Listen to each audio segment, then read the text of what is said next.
苏力台风过境宜兰，带来超过10级以上的强风，造成立泽派出所前一株100年的老榕树连根吹倒。由于这是立泽老街的重要指标，因此许多村民希望老树能够重新活起来。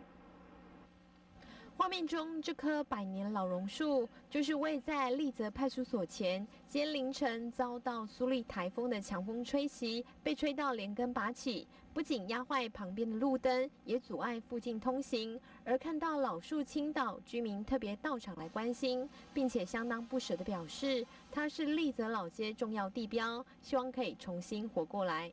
指标啊，大家嘛在这样就叫大家看说，立泽老街人人称赞它，所以这就它的很有灵性啊，对地方也是很好的。今麦伊安尼做的，你会感觉？无啊，可惜啊，只会看到我复原无啊，但是我都要我都复原，看今仔佫记无。哎啦，大家大观看看有活无？佫继续看看。 这个指标徛在立泽前，互人来个称赞，会当比如啊，过来永安中会当比如大家一切顺利啊，这是真有现象啊。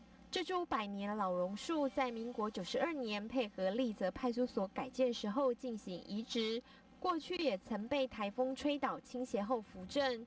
不过这次最严重，几乎被吹到连根拔起。所以为了重建地方的精神地标，乡长简松柱强调，会全力协助老树重生。